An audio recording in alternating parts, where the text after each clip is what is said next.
Merhaba arkadaşlar, örgü kanalıma hoş geldiniz. Bugün yine çok güzel modelli tığ işi bir bebek yeleği yaptım. Anlatımını sizlerle paylaşmak istiyorum. Ben bugün sarı ve beyaz renk ile bu yeleği yapıyorum arkadaşlar. Siz istediğiniz renkler ile bu yeleği hem kız bebekler için hem de erkek bebekler için yapabilirsiniz. Yeni doğan bebeği de yapabilirsiniz.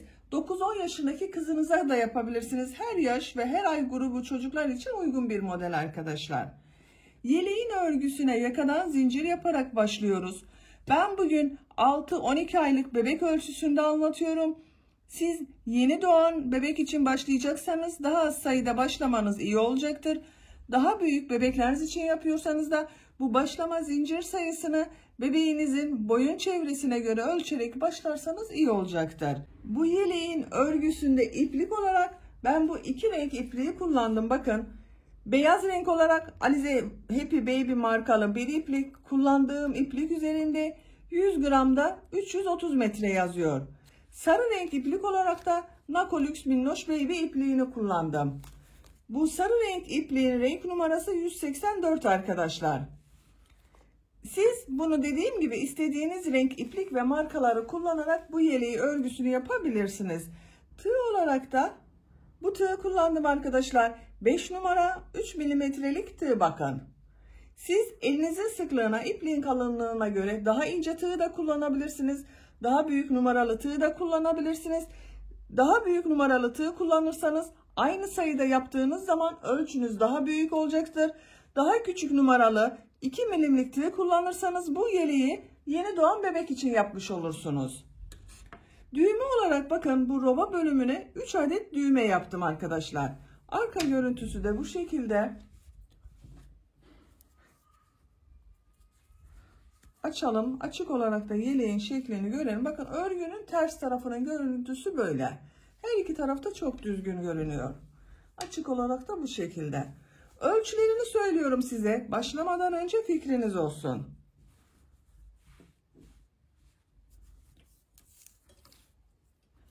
Kol altının buradan gövde genişliğini ölçüyorum. 26 santimetre. Yüksekliğini ölçüyorum. Kol altının buradan yüksekliği ölçtüğüm zaman 19 santimetre. Tam yüksekliğini ölçüyorum. 32 santimetre. Bu da 6-12 aylık bebek için güzel bir ölçü. Siz farklı ölçülerde yapmak istiyorsanız standart bebek ölçü tablosunu ben hazırladım. Bu videonun açıklama bölümüne tabloyu ekliyorum arkadaşlar. İzlediğiniz bu videonun açıklama bölümünde bulunan o tabloya göre yüksekliğini, genişliğini ayarlayarak istediğiniz ölçüde bu yeleğin örgüsünü yapabilirsiniz. Hazırsanız ipliği, tığı hazırlayalım. Hep birlikte bu güzel örgümüze başlayalım. Örgü kanalıma abone değilseniz abone olmayı unutmayın lütfen arkadaşlar. Örgü kanalıma abone olmak ücretsiz. Örgü kanalıma ücretsiz abone olup orada bulunan zil şeklinde dokunarak açık konuma getirirseniz kanalıma video yüklediğim zaman ilk önce size bildirim gelecek. Örgülerimden herkesten önce sizin haberiniz olacaktır. İzlediğiniz videolarıma beğeni ve yorumlarınızı da yaparsanız çok sevinirim arkadaşlar. Örgü kanalıma ücretsiz abone olup beğeni ve yorumlarını yaparak da destek olan bütün arkadaşlara çok teşekkür ederim. Hepinize kolay gelsin, iyi çalışmalar.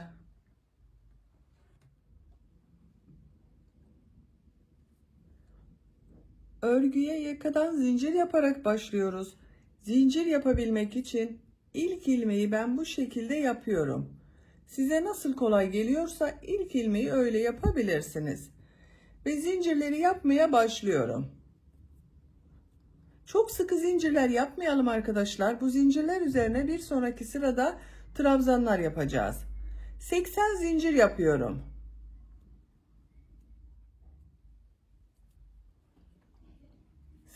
Zinciri yaptım. Çok sıkı zincir yapmadım bakın arkadaşlar, gördüğünüz gibi. Bu 80 zincirin kaç santimetre olduğunu da ölçüyorum.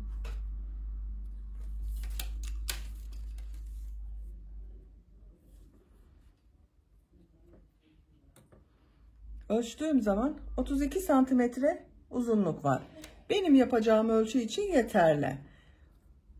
3 zincirde dönüş için yapıyorum. 1 2, 3. Tığın üzerine iplik alıyorum. 1, 2, 3 ilmek atlıyorum. Dördüncü ilmek içine trabzan yapıyorum. Ön bölüm için 11 trabzan yapıyorum. Bu 3 ilmek atladığımda bir trabzan. 1, 2, 3, 4, 5, 6, 7, 8, 9, 10, 11.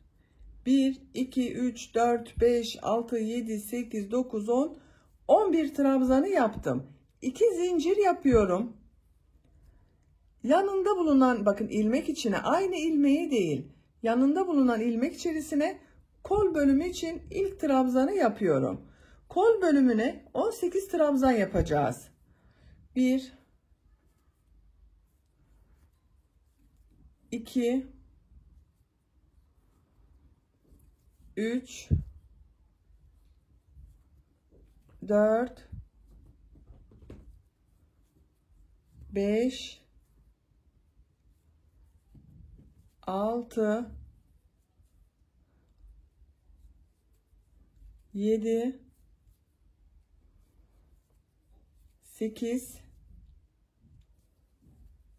9, 10, 11, 12, 13, 14, 15, 16, 17, 18. Kol bölümü için 18 trabzan yaptım. 2 zincir yapıyorum. Arka bölüm için yanında bulunan ilmeğe ilk trabzanı yapıyorum. Arka bölüm için 22 trabzan yapıyorum. 1, 2,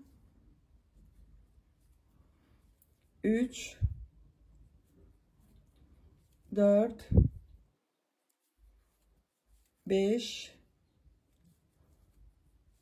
6, biraz hızlı yapıyorum arkadaşlar bu arayı. 7, 8, 9, 10, 11, 12, 13, 14, 15, 16, 17, 18, 19, 20, 21, 22. Arka bölüm için 22 trabzan yaptım. 2 zincir yapıyorum. Kol bölümü için 18 trabzan yapıyorum. Bu kolda 18 trabzan yaptık. Buraya da 18 trabzan yapıyorum. 18 trabzanı yapalım. 18 trabzanı yaptım. 2 zincir yapıyorum. Ön bölüm için 11 trabzan yapıyorum. 1, 2, 3, 4, 5, 6, 7, 8, 9, 10, 11. 11 trabzanı yaptım. Yakanın ayrımlarında yaptık bu sırada arkadaşlar. Bu sırada ön bölümler için 11 trabzan, kol bölümleri için 18 trabzan, arka bölüm için de 22 trabzan yaptık. İkinci sıradayız. İkinci sırada bu 2 zincir yaptığımız yerlerde 1 trabzan, 2 zincir, 1 trabzan şeklinde arttırmalar yapacağız. Bir zincir yapıyorum, örgüyü çeviriyorum. İlk ilmek üzerine trabzan yapıyorum. Diğer ilmekleri de trabzan yaparak devam ediyorum.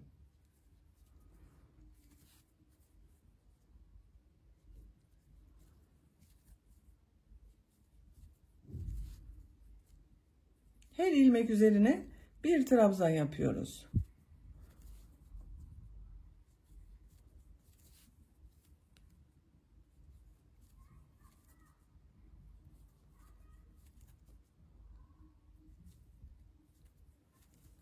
Bakın 2 zincir yaptığım yere geldim. Buraya bir trabzan, 2 zincir, bir trabzan yapıyorum.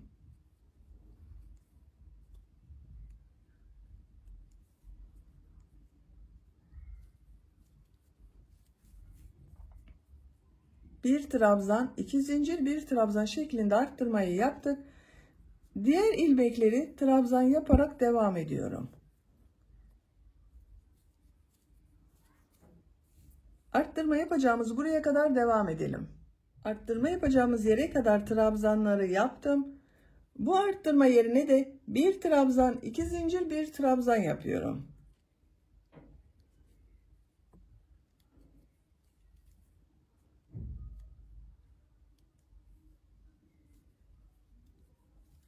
Bakın bir trabzan, 2 zincir, bir trabzan yaptım.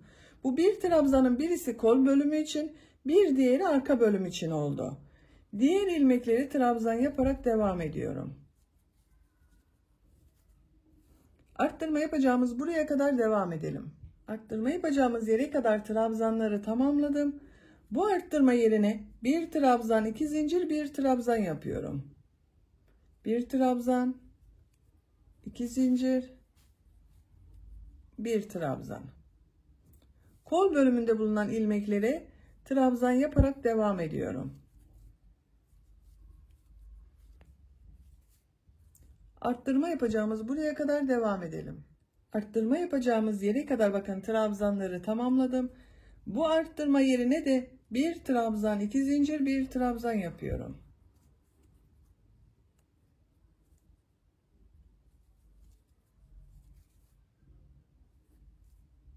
İlmekleri trabzan yaparak devam ediyorum.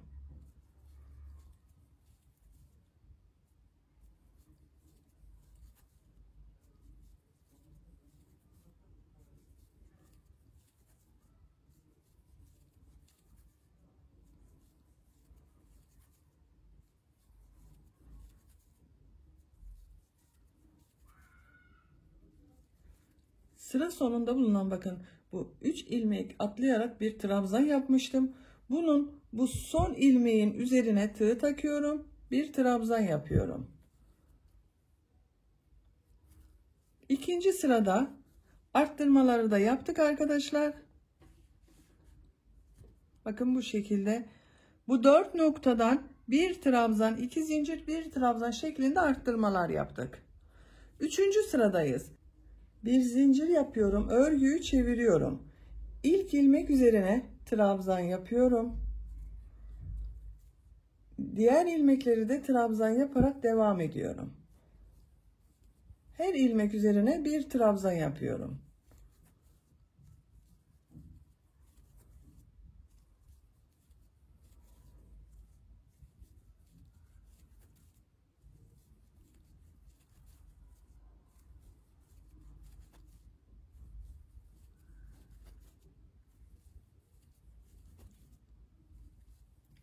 Arttırma yapacağım yere kadar bakın trabzanları yaptım. Bu arttırma yerine bir trabzan, 2 zincir, bir trabzan yapıyorum.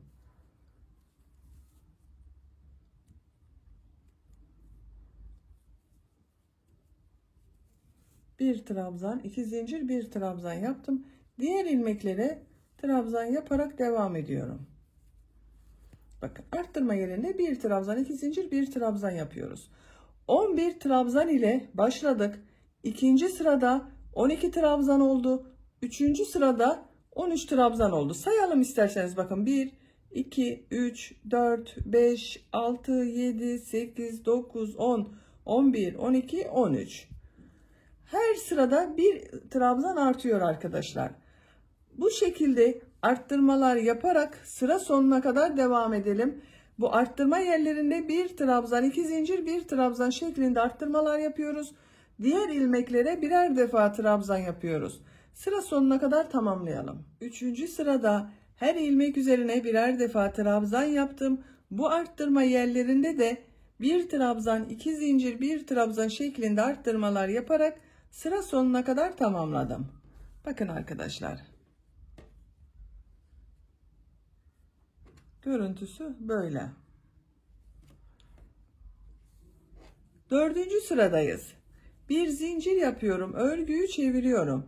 İlk ilmek üzerine trabzan yapıyorum. Diğer ilmekleri de trabzan yaparak devam ediyorum. Arttırma yapacağımız buraya kadar devam edelim. Arttırma yapacağımız yere kadar trabzanları tamamladım. Bu arttırma yerine bir trabzan, iki zincir, bir trabzan yapıyorum.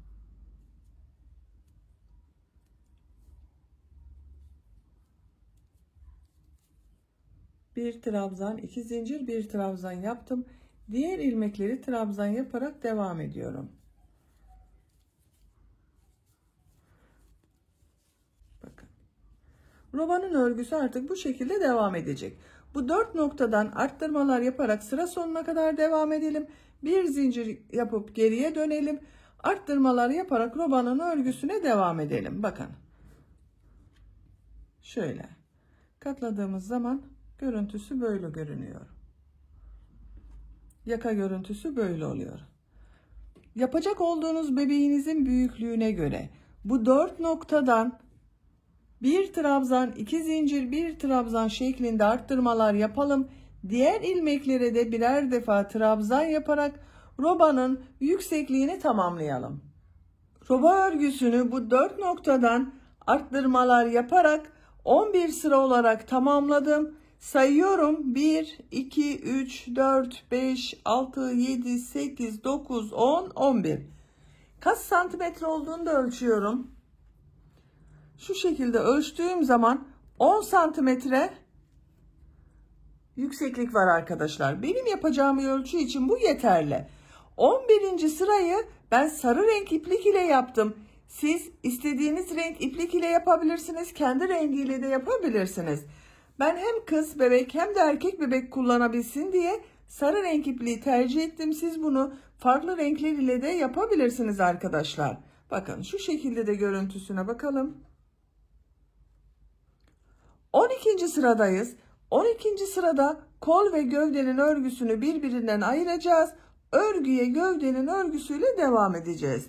Bu 11. sırada sarı renk iplik ile de bakın arttırma yerlerinde bir trabzan, iki zincir, bir trabzan şeklinde arttırma yaptım.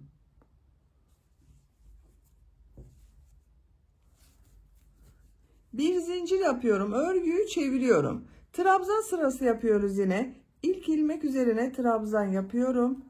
Diğer ilmekleri de trabzan yaparak devam ediyorum. Arttırma yapacağımız buraya kadar devam edelim. Trabzanlar yaparak arttırma yapacağım yere geldim. Bu iki zincirin içine ön bölüm için 2 trabzan yapıyorum. Bu sırada 2 trabzan yaptım bakın. Buraya kadar roba arttırmalarını bir trabzan yapıyordum. Burada 2 trabzan yaptım. Kol altını yapmak için 3 zincir yapıyorum. Çok sıkı yapmayalım bu zincir arkadaşlar. Bir sonraki sırada trabzan yapacağız. Tığın üzerine iplik alıyorum. Kol bölümünde bulunan bütün ilmekleri atlıyorum. Bu iki zincirin içine arka bölüm için 2 trabzan yapıyorum. 1, 2. Diğer ilmekleri trabzan yaparak devam ediyorum bakın.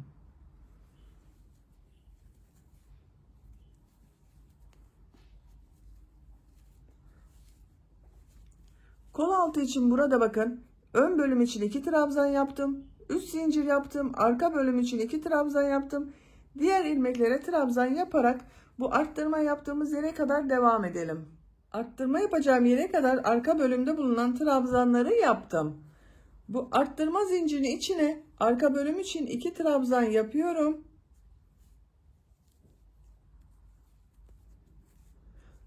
Üç zincir yapıyorum. Kol bölümünde bulunan bütün ilmekleri atlıyorum. Ön bölüm için bu 2 zincirin içine 2 trabzan yapıyorum. 1 2. Diğer ilmekleri trabzan yaparak devam ediyorum. Bakın bu kol altında buraya yaptık arkadaşlar. Sıra sonuna kadar devam edelim. Sıra sonuna kadar trabzanları yaptım. Sarı renk ipliği burada kesiyorum.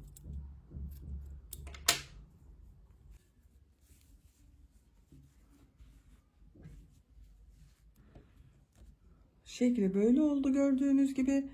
Bu sırada kolları gövde örgüsünden ayırdık. Ön ve arka bölümü bu zincirler ile birleştirdik. Artık örgü gövdenin örgüsüyle devam edecek. Ben sarı renk ipliği burada bitirdim arkadaşlar. Beyaz renk iplik ile model sırasına başlayacağız. Örgünün düz tarafındayım. Eğer sizin yaptığınız sıra sayısı benden fazla olduysa, örgünün ters tarafındaysanız bir sıra sık iğne yaparak diğer uca kadar devam edebilirsiniz. Örgünün düz tarafından model yerleştireceğiz. Şu şekilde bakın, beyaz renk iplik ile bu ilk ilmekten bir ilmek yapıyorum. Bir zincir yaptım, sağlamlaştırdım. Bu ilk ilmek içine bir trabzan yapıyorum. Tığın üzerine iplik alıyorum. Bu gördüğüm trabzanı bakın, ikinci trabzanı boşluğa tığ takıyorum. İlmek alıyorum. Trabzan yapıyorum. Uzatarak yapıyorum arkadaşlar. Çok sıkı yapmayalım bu boşluktan alarak yaptığımız trabzana. Tığın üzerine iplik alıyorum. Üçüncü ilmeğin üzerine trabzan yapıyorum. Bu ilmeği bakın, trabzanı tığ boşluğa takıyorum. Boşluktan alarak trabzan yapıyorum. İlmeğin üzerine trabzan yapıyorum. Boşluktan alarak trabzan yapıyorum. Bir trabzan yapıyorum. Boşluktan bakın şu şekilde tığı boşluğa takıyorum. Trabzan yapıyorum.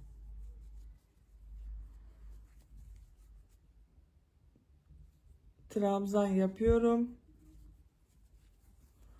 Boşluktan alarak trabzan yapıyorum. Görüntüsü böyle görünüyor. Bu zincirlere kadar devam edelim. Ön bölümde bir düz trabzan yaptım. Bir boşluktan alarak trabzan yaptım. Son ilmeğe kadar tamamladım arkadaşlar. Görüntüsü böyle. Bu son ilmeğin üzerine bakın, ön bölümde bulunan son ilmek üzerine 2 trabzan yapıyorum. 1 2. Kol altında biraz arttırma yaptığım için bu ilmeğe 2 trabzan yaptım. Kol altında 3 zincir yapmıştım. Her zincir üzerine 2 trabzan yapıyorum.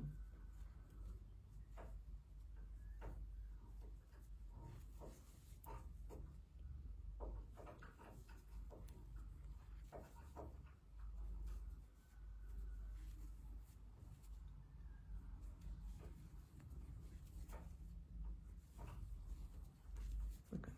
3 zincir üzerine ikişer defa trabzan yaptım. Ön bölümde bulunan ilmek üzerine de 2 trabzan yaptım. Bu arka bölümün ilk ilmeğin üzerine trabzan yapıyorum. İkinci trabzanı boşluktan alarak trabzan yapıyorum. Bakın, ilmek üzerine trabzan yapıyorum. Bu trabzanı boşluktan alarak trabzan yapıyorum. Bir normal trabzan yapıyoruz. Bir boşluktan alarak trabzan yapıyoruz. Şu şekilde bakın, boşluktan alıyorum. Trabzan yapıyorum. Trabzan yapıyorum. Boşluktan alarak trabzan yapıyorum. Burada yaptığımız gibi arkadaşlar. Arka bölümde bu şekilde modelleri yaparak bu zincirlere kadar devam edelim. Arka bölümde modelleri yaparak kol altını yaptığım 3 zincire kadar tamamladım. Son ilmeğe bir trabzan yaptım. Kol altında yaptığım bu 3 zincir vardı. Her zincir üzerine 2 trabzan yapıyorum.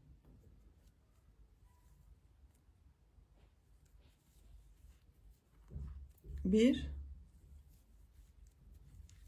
iki, bir, iki, üçüncü zincir üzerine de 2 trabzan yapıyorum. Bu kol altında da aynısını yapmıştım. Burada bakın ön bölümün bu son ilmek üzerine 2 trabzan yaptım. Burada da aynı şekilde bu ön bölüme 2 trabzan yapıyorum. Bu ilk ilmek üzerine.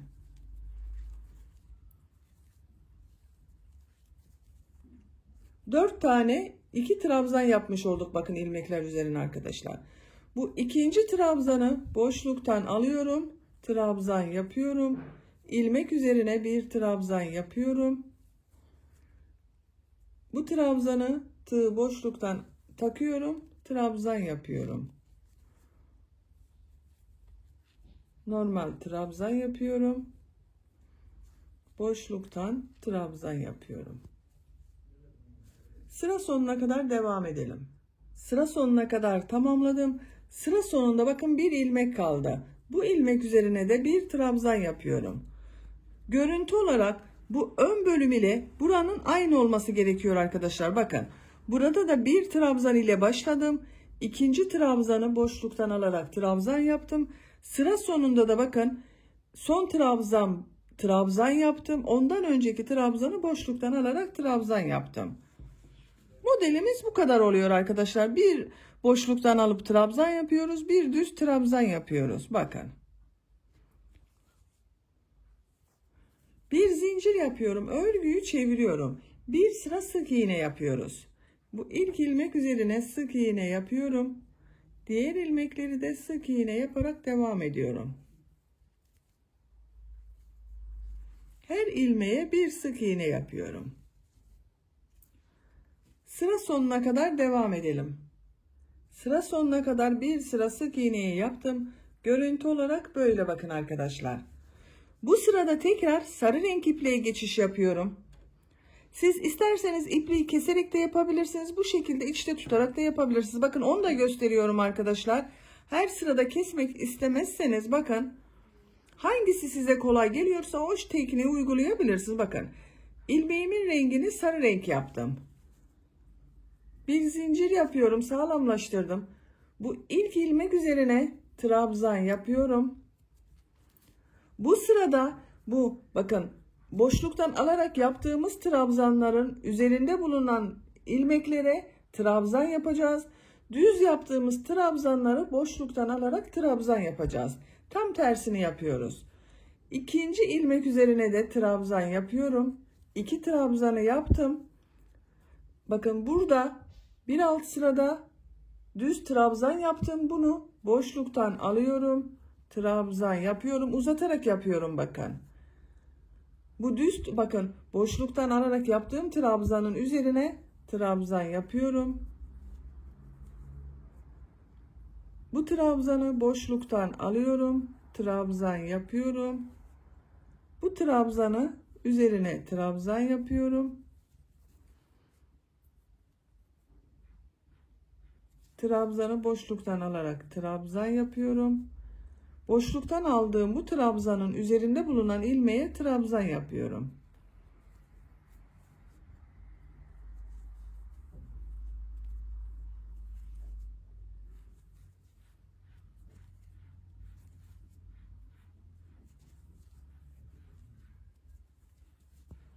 Bu şekilde bakın görüntüsü arkadaşlar. Bu kol altında trabzanlar yapmıştık. Oraya kadar modellere devam edelim. Bu kol altında trabzan yaptığım yere geldim bakın arkadaşlar. Buraya kadar modelleri yaptım. Burada da aynı şekilde modeli devam ediyoruz. Bakın en son bu boşluktan alarak yaptığım trabzanın üzerine bir trabzan yaptım. Bu trabzanı boşluktan alıyorum. trabzan yapıyorum. İkinci trabzanın üzerine trabzan yapıyorum. Boşluktan alıyorum, trabzan yapıyorum.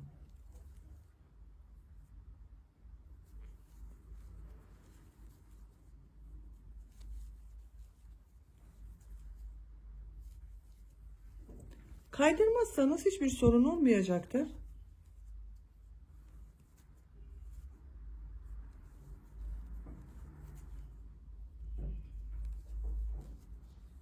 Bakın. Bir boşluktan aldım, bir trabzan yaptım. Buraya kadar geldim. Aynı şekilde devam ediyoruz. Böyle arkadaşlar. Sıra sonuna kadar devam edelim. Modelleri yaparak sıra sonuna kadar tamamladım. Sıra sonunda 2 trabzan yaptım. Sıra başında da bakın bu boşluktan alarak yaptığım trabzandan önce 2 normal trabzan yapmıştım. Sıra sonunda da 2 normal trabzan oldu.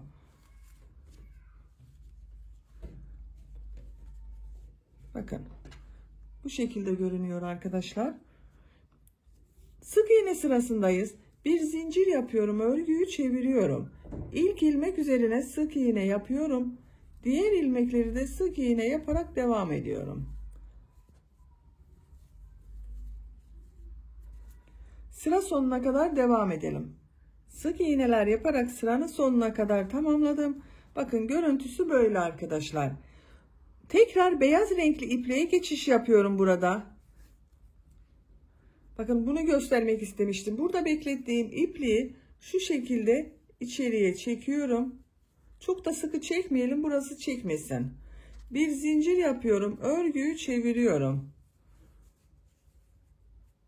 Düz taraftan giderken bu trabzan sırasını yapıyoruz. Örgünün ters tarafından yaparken de bir sıra sık iğne yapıyoruz. Modelimiz bundan ibaret arkadaşlar. Şimdi bakın düz tarafındayım örgünün. Bu trabzan sırasını yapacağız. Bir trabzanı boşluktan alarak trabzan yapacağız. Bir tane de düz trabzan yapacağız. İlk ilmek üzerine bir trabzan yapıyorum. İkinci trabzana bakın boşluktan alarak trabzan yapıyorum. Bir trabzan yapıyorum. Boşluktan alarak trabzan yapıyorum.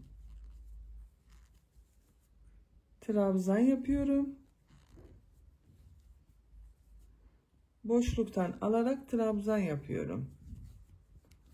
Bu şekilde. Bakın bir alt sırada bu trabzan yaptıklarımızı bu sırada boşluktan alarak trabzan yapıyoruz. Bu boşluktan alarak yaptıklarımızın da üzerine trabzan yapıyoruz. Modelimiz bu şekilde oluyor arkadaşlar. Gövdenin örgüsünü bu 2 sıranın tekrarıyla devam edelim. Bir sırada şimdiki yaptığımız gibi bir normal trabzan, bir boşluktan alarak trabzan yapalım. Örgünün ters tarafından da bir sıra sık iğne yapalım. Renkleri değiştirerek siz istediğiniz renkleri kullanarak bu sıralamayı yapabilirsiniz. Bu şekilde gövdenin örgüsünü yapacak olduğunuz bebeğin büyüklüğüne göre tamamlayalım gelelim. Gövde örgüsünü yapacağım ölçü için gerekli yüksekliğe kadar ördüm. Kaç sıra ördüğümü sayıyorum arkadaşlar. Bakın beyaz renk ile bu modeli başladığım yerden sayıyorum. 1, 2, 3, 4, 5, 6, 7, 8, 9, 10, 11, 12, 13, 14, 15. 15. model sırasında bakın bu boşluktan alarak yaptığım modelleri yaptım. Üzerine sık iğneyi yapmadım. Beyaz renk iplik ile yaptım. İpliği burada kestim arkadaşlar bakın. Burada ön pat çalışmalarını yapacağız. Bu gövde yüksekliğini daha bitirmedik. Ucuna devam edeceğiz ama önce ön patlarını yapmak istiyorum. Sarı renk iplik ile yapıyorum. Bakın bu ipliği kestim. Bu ilmekten sarı renk iplik ile bir ilmek yapıyorum. Sık iğne yapacağız. Bir sıra sık iğne yapıyorum. İlk ilmek içine bir sık iğne yapıyorum. İkinci ilmek içine sık iğne yapıyorum. İpliklerin ucunu da içeride tutuyorum bakın. Arada kalacak. Burası temiz bir görüntü olacak. Trabzan aralarına da birer sık iğne yapıyorum bakın. sık iğneler yapıyoruz. Sık iğneler yaparak yaka başlangıcına kadar devam edelim. Yaka başlangıcına kadar bir sıra sık iğneyi yaptım arkadaşlar, bakın. İkinci sırada yine sık iğneler yapacağız. Bu roba bölümüne 3 tane düğme için düğme biliti yapıyorum ben. Birisini, bakın, düğme bilitinin birisini buraya yaparız. Bir diğerini hemen bu robanın bittiği, bakın, kolda yaptığım buraya yapıyorum. Üçüncü düğme bilitinde buraya yapıyoruz. Oraya da iplik ile işaret yapıyorum. Sizin elinizde böyle, bakın, işaret iğneleri yoksa iplik ile de yapabilirsiniz. Şu şekilde. Bir zincir yapıyorum. Örgüyü çeviriyorum. İlk ilmek üzerine bir sık iğne yapıyorum. Düğme biliti için 2 zincir yapıyorum. 2 ilmek atlıyorum. 3. ilmeğe sık iğne yapıyorum. 2 zincir yaptım, 2 ilmek atladım. Diğerlerine bakın, düğme biliti yapacağım buraya kadar sık iğneler yapıyorum. Kaç sık iğne yaptığımda sayalım. 1, 2, 3, 4, 5, 6. 6 sık iğneyi yaptım. Sizin elinizin sıklığına göre bunu 7-8 sık iğne de denk gelebilir arkadaşlar. İşaret yaptığınız zaman düğme biliti yapacağınız yere kadar sık iğne yapın. 2 zincir yapıyorum. 2 ilmek atlıyorum. 3. ilmeğe sık iğne yapıyorum. Bu iki düğme biliti arasına kaç sık iğne yaptıysanız 2 ile 3. düğme biliti arasına da aynı sayıda sık iğne yapacağız. Ben buraya 6 sık iğne yaptım. Buraya da 6 sık iğne yapıyorum. 1, 2, 3, 4, 5, 6. Düğme biliti için 2 zincir yapıyorum. 2 ilmek atlıyorum. 3. ilmeğe sık iğne yapıyorum. Diğer ilmekleri sık iğne yaparak devam ediyorum artık. Bakın. 1, 2, 3 düğme bilitini yaptık. Sıra sonuna kadar sık iğneler yaparak devam edelim. Sıra sonuna kadar sık iğneleri tamamladım. 3. ve son sıradayız. Bir zincir yapıyorum. Örgüyü çeviriyorum. Bu sık iğneler üzerine yarım trabzanlar yapıyorum bu sırada arkadaşlar. Siz isterseniz sık iğne de yapabilirsiniz. İlk ilmek üzerine yarım trabzan yapıyorum. Diğer ilmekleri de yarım trabzan yapıyorum. Yarım trabzanı bakın bu şekilde yapıyorum. Trabzan yapıyor gibi tığın üzerine iplik alıyorum. İlmeğe tığ takıyorum. İlmek aldım, çektim. İlmek alıyorum. Hepsinin içinden bir defa da çıkarıyorum. 2 defa da çıkarmıyorum. Trabzanı 2 defa da çıkarıyorduk. Yarım trabzanı bir defa da çıkarıyorum, bakın.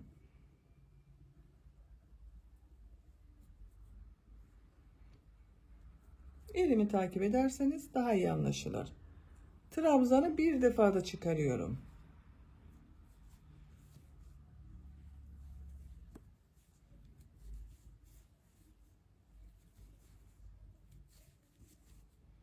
Bu şekilde.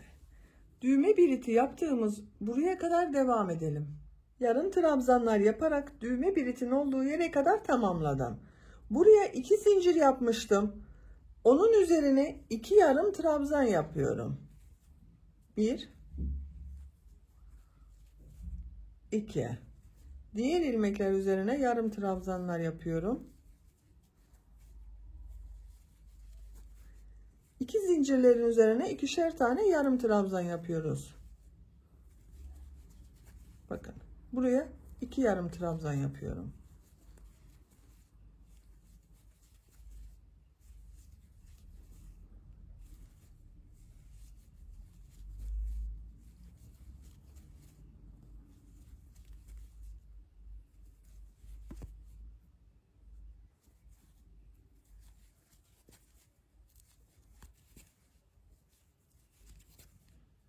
Son ilmek üzerine de bir yarım trabzan yapıyorum. Bakın bu ön patın örgüsünü tamamladık. 3 düğme biliti yaptık. Son sırada yarım trabzanlar yaptım. Diğer ön patı da aynı burada yaptığımız gibi 2 sıra sık iğne, 1 sıra yarım trabzan yapacağız. Oraya geçmek için boynun çevresinde 1 sıra sık iğne yapıyorum. Aynı ilmeğe bakın sık iğne yapıyorum. Diğer ilmekleri de sık iğne yaparak devam ediyorum.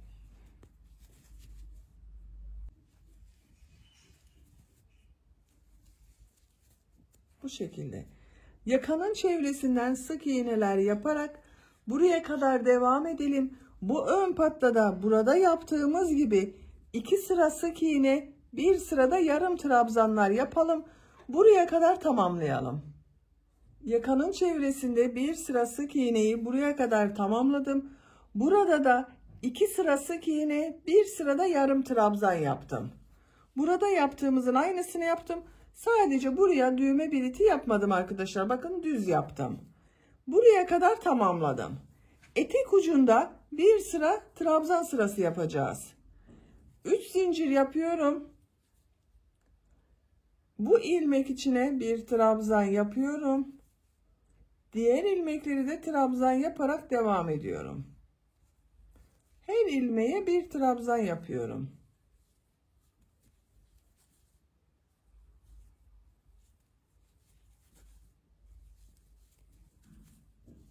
Bu şekilde. Trabzanlar yaparak sıra sonuna kadar devam edelim. Trabzanları yaparak sıra sonuna kadar tamamladım. Görüntü olarak böyle oldu arkadaşlar. 3 zincir yapıyorum. Örgüyü çeviriyorum. Bu sırada bu trabzanları bir düz bir ters boşluklardan alıp trabzan yapacağız. Tığın üzerine iplik alıyorum. İlk trabzanı düz taraftan boşluktan alıp trabzan yapıyorum. Ters taraftan boşluktan alıp trabzan yapıyorum. Düz taraftan boşluktan alıp trabzan yapıyorum. Ters taraftan boşluktan alıp trabzan yapıyorum.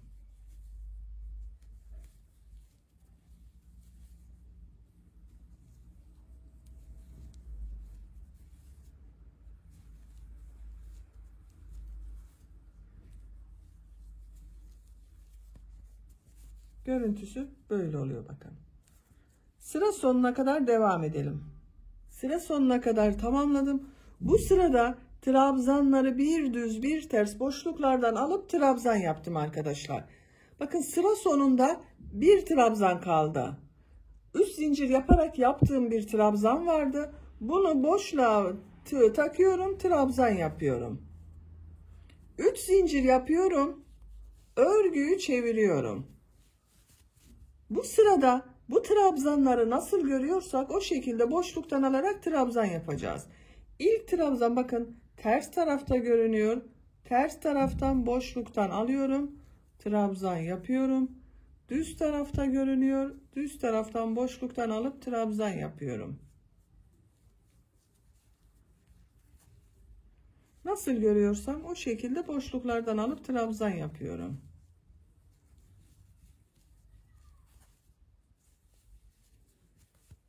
Bakın. Sıra sonuna kadar devam edelim.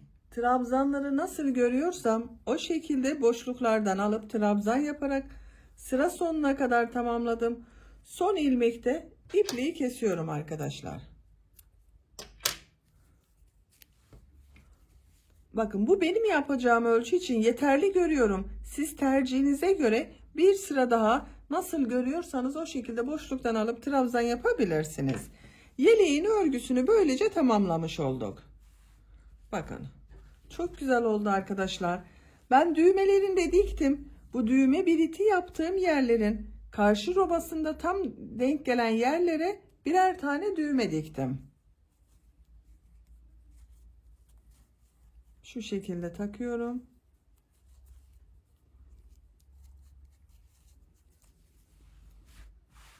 Bakın. Çok güzel oldu gördüğünüz gibi. Arka görüntüsü de böyle.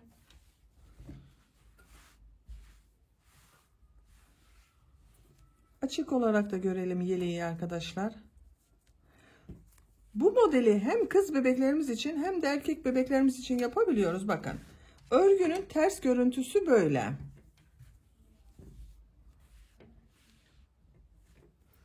Ölçülerini de söylüyorum size. Düğmesini takalım, daha iyi ölçü alırız.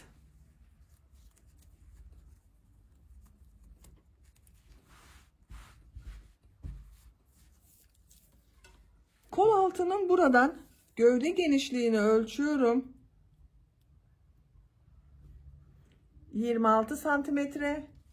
Yüksekliğini ölçüyorum. Omuzdan uç noktasına kadar tam yüksekliğini ölçüyorum. 32 santimetre. Kol altının buradan yüksekliğini ölçüyorum.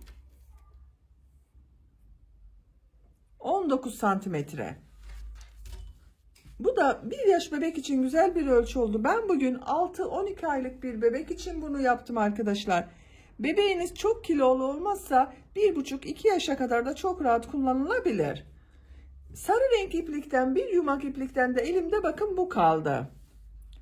Böylece örgü anlatımının da sonuna gelmiş oldum. Beni dinlediğiniz ve izlediğiniz için hepinize çok teşekkür ederim. Örgü kanalıma abone değilseniz abone olmayı unutmayın lütfen.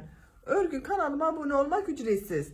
Örgü kanalıma ücretsiz abone olup orada bulunan zil şeklinde dokunarak açık konuma getirirseniz kanalıma video yüklediğim zaman ilk önce size bildirim gelecek. Örgülerimden herkesten önce sizin haberiniz olacaktır. İzlediğiniz videolarıma beğeni ve yorumlarınızı da yaparsanız çok sevinirim arkadaşlar. Sizlerden gelen beğeni ve yorumlar örgü kanalımın devamlılığı için çok önemli.